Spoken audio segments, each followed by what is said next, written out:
ایک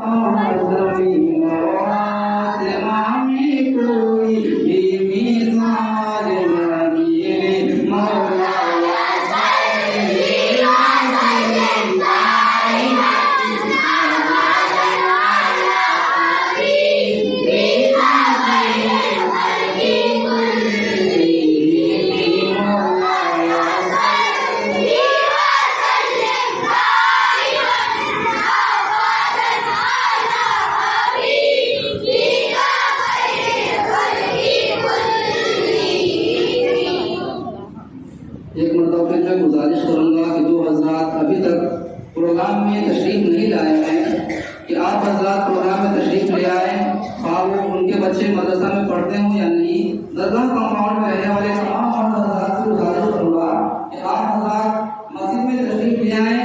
مغرب کے بعد سے ہی پروگرام شروع ہے اور الحمدللہ کافی اچھا پروگرام چل رہا ہے۔ آپ لوگوں کی دعائیں اگر شامل رہی تو اس سے بھی بہتر سے بہتر ہو سکتا ہے۔ بس ضرورت اس بات کی ہے کہ آپ حضرات مکمل طور پہ بیداری کے ساتھ سماعت فرمائیں۔ تو پروگرام سے پہلے آپ حضرات نے سماعت فرمایا، بچوں کے ذریعے سوال و جواب کے حساب سے اسلامی کلموں کو سنا آپ نے 1 سے لے کے 6 تک ترجمہ کے ساتھ، اور اسلامی دعاؤں کو آپ حضرات نے سماعت فرمایا ترجمہ کے ساتھ۔ ایمانیات سے متعلق یعنی کہ ہمارا ایمان کیا ہے، ایمان کسے کہتے ہیں، ان چیزوں کو بھی ہم نے سماعت فرمایا، اور اس سے نعتیں بھی ہم نے سماعت فرمائی، تقریر کو بھی ہم نے سنا۔ حقوق و آداب سے متعلق بھی ہم نے مکالمہ سماعت فرمایا۔ حقوق و آداب یعنی یہ کہ اسلامی طرز کے مطابق اسلامی حساب سے ہمیں کس طرح رہنا چاہیے، ہمیں کس طرح اپنے دن کو گزارنا چاہیے، کس طرح ہمیں اپنی راتوں کو گزارنا چاہیے، ہمیں ہماری زندگی کو کس طرح گزارنا چاہیے، ہم نے وہ سماعت فرمایا تھا۔ اب میں پھر مکالمہ کے لیے معین احمد یعقوب خان اور ان کے ساتھ عبدالماجد سعید شاہ سید کو دعوت دے رہا ہوں۔ دونوں حضرات سے گزارش کروں گا کہ آپ دونوں حضرات مائک پر تشریف لائیں اور دونوں حضرات سوال و جواب کے ذریعے سامعین کے علم میں اضافہ فرمائیں۔ آپ دونوں حضرات کا موضوع ہے معمولات اہل سنت، یعنی یہ کہ آپ حضرات انشاءاللہ العزیز اس میں بہت ساری چیزوں کو سیکھیں گے، جانیں گے، سنیں گے کہ معمولات اہل سنت کیا ہوتا ہے، اہل سنت و جماعت یعنی سنی کسے کہتے ہیں، سنی کو مسلک اعلیٰ حضرت کیوں کہا جاتا ہے، ہم لوگوں کا کیا عمل ہونا چاہیے، ہم لوگ غیر سے ممتاز ہیں کیوں۔ انشاءاللہ العزیز اس سے بھی زیادہ چیزیں ملاحظہ فرمائیں گے۔ بس ضرورت اس بات کی ہے کہ آپ حضرات بغور سماعت فرمائیں اور بالکل بیداری کا ثبوت دیں۔ یہاں پر مائک پر معین احمد یعقوب خان اور عبدالماجد سعید شاہ سید۔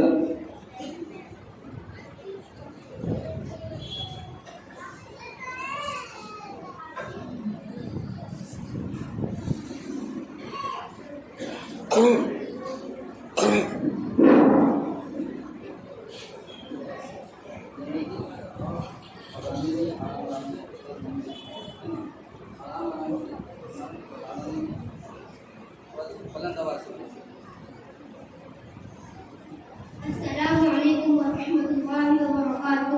وعلیکم السلام ورحمۃ اللہ وبرکاتہ۔ کیا آپ خیریت سے ہیں؟ الحمدللہ، اللہ کا شکر ہے۔ کیا آپ خیریت سے ہیں؟ یا اللہ کا شکر ہے۔ کیا میں آپ کو معمولات اہل سنت کے متعلق کچھ سوالات پوچھ سکتا ہوں؟ جی پوچھیے، انشاءاللہ ہم جواب دینے کی کوشش کریں گے۔ اہل سنت یعنی سنی کسے کہا؟ اہل سنت اس جماعت کا نام ہے جو حضور صلی اللہ علیہ وآلہ وسلم کی سنتوں پر عمل کرے، بد مذہبوں سے دور رہے، اعلیٰ معمولات میں صحابہ اکرام رضی اللہ تعالی عنہ کے نقش قدم پر چلے۔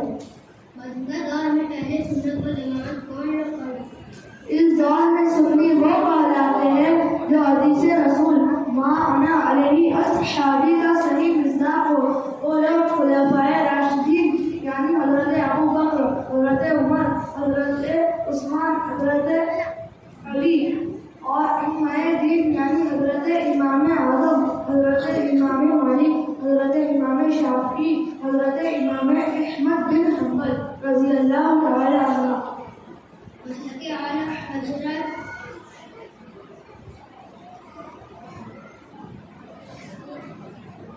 کیا کوئی نیا فرقہ ہے؟ یہ کوئی نیا فرقہ نہیں بلکہ مسلک اہل سنت و جماعت کا دوسرا نام مسلک اعلیٰ حضرت ہے. گمراہ فرقوں سے امتیاز کرنے کے لیے اہل سنت اپنے مسلک کو کبھی کبھی مسلک اعلیٰ حضرت کہہ دیتے ہیں. اس میں کوئی حرج نہیں. اس مطلب کو اعلیٰ حضرت ہی کی جانب منسوب کرنے کی وجہ کیا ہے؟ سیدنا سرکار اعلیٰ حضرت 17ویں صدی ہجری میں تمام فرقوں کا شاندار رد فرما کر ایسی حمایت فرمائی جس کی نظیر گزشتہ کئی صدیوں میں نظر نہیں آتی. اس لیے آپ کی ذات سنیت علامتی کا نشان بن گئی اور آپ کو مسلک کی طرف سے منسوب کر کے مسلک اعلیٰ حضرت کہہ دیا گیا. اہل سنت کے عقائد و معمولات کیا ہیں؟ بیان کریں. اہل سنت کے عقائد و معمولات قرآن و حدیث میں خلاصہ اور صحابہ و تابعین رضی اللہ تعالی عنہ اجمعین افکار و خیالات قوالِ زرین کا نچوڑ ہے. گزشتہ 14 صدیوں سے اہل سنت انہی عقائد و معمولات پر قائم ہے. اہل سنت کے کچھ معمولات پر روشنی ڈالیے. اہل سنت کے جو کام ہیں انہیں دوسرے فرقوں سے ممتاز کرتے ہیں. ان میں سے کچھ یہ ہے. نمبر 1، اہل سنت حضور صلی اللہ علیہ وآلہ وسلم کا جشن میلاد مناتے ہیں. نمبر 2، مسلمان مردوں کے لیے ایصال ثواب کی محفل سجاتے ہیں. نمبر 3، اولیاء اکرام کے لیے نظر و نیاز کا اہتمام کرتے ہیں. نمبر 4، اللہ کی بارگاہ میں اس کے نیک بندوں کا وسیلہ پیش کرتے ہیں اور ان سے مدد طلب کرتے ہیں. نمبر 5، آقائے کریم صلی اللہ تعالی علیہ وآلہ وسلم کو یا رسول اللہ کہہ کر پکارتے ہیں. نمبر 6، مزارات اولیاء پر گنبد تعمیر کرتے ہیں وغیرہ. اہل سنت کے بعد عقائد بیان کریں. اہل سنت کے بعد اہم عقائد یہ ہے. نمبر 1، اللہ عز و جل سے کذب یعنی جھوٹ کا صادر ہونا ناممکن و محال ہے. نمبر 2، جو ہو چکا ہے اور جو ہوگا اللہ کے رسول صلی اللہ تعالی علیہ وآلہ وسلم اللہ عز و جل کی عطا سے جانتے ہیں. آپ صلی اللہ تعالی علیہ وآلہ وسلم رب کی عطا سے حاضر ناظر ہے. نمبر 4، آپ صلی اللہ تعالی علیہ وآلہ وسلم مخلوق میں رزق تقسیم فرماتے ہیں.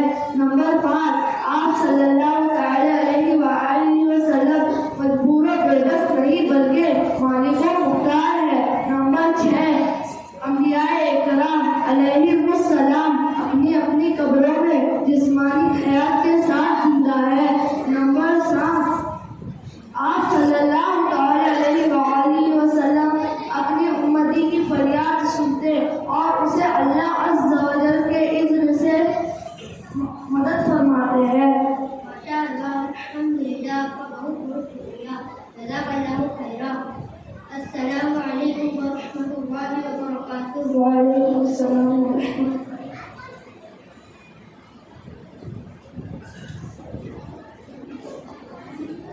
ماشاء اللہ، سبحان اللہ، بہت ہی بہترین اور علم سے معمور مکالمہ تھا یہ. اس مکالمے میں ہم نے جانا، ہم نے سنا کہ اہل سنت و جماعت کسے کہتے ہیں، مسلک اعلیٰ حضرت کیا ہے. مسلک اعلیٰ حضرت تو ہم نے جانا کہ مسلک اعلیٰ حضرت یہ کوئی نیا فرقہ نہیں ہے بلکہ یہ مسلک اہل حق یعنی مسلک اہل سنت و جماعت ہی کا دوسرا نام ہے. یہ حقیقت ہے اور ہمیشہ سے ہوتا آ رہا ہے کہ ہر زمانے میں مسلک حق کو دیگر ناموں کے ذریعے پہچانا اور جانا جاتا ہے. دوسرے فرقوں سے ممتاز رکھنے کے لیے اسے نئے نام سے پکارا جاتا ہے. لیکن حقیقت میں جو عقائد ہیں ہمارے، جو طور طریقے ہیں، وہ بالکل صحابہ کرام رضی اللہ تعالی عنہم کے مطابق ہی ہے. اور اس کے علاوہ بھی ہم نے سیکھا کہ عقائد ہمارا کیسا ہونا چاہیے. غیر لوگ کہتے ہیں کہ اللہ رب العزت معاذ اللہ کے علاوہ نبی کریم صلی اللہ علیہ وآلہ وسلم مر کر مٹی میں مل گئے، تو ہم نے اس مکالمہ سے سیکھا کہ اللہ رب العزت کبھی بھی جھوٹ نہیں بول سکتا۔ نبی کریم صلی اللہ علیہ وآلہ وسلم ان کے علاوہ بھی انبیاء کرام اور تمام اولیاء کرام بلکہ اللہ کے نیک بندے اپنی جسمانی حالت میں قبروں میں زندہ ہیں۔ نبی کرام وقار صلی اللہ علیہ وآلہ وسلم مالک و مختار ہیں، یعنی یہ کہ جو بندہ بھی اللہ رب العزت کی بارگاہ میں نبی کریم صلی اللہ علیہ وآلہ وسلم کے وسیلے سے اگر دعا مانگتا ہے یا عطائی طور پہ حضور نبی گرامی وقار صلی اللہ علیہ وسلم سے مانگتا ہے تو یہ شرک و بدعت نہیں ہے بلکہ یہ حدیث کے مطابق ہے۔ ان کے علاوہ بھی بہت ساری چیزیں ہم نے سیکھا ہے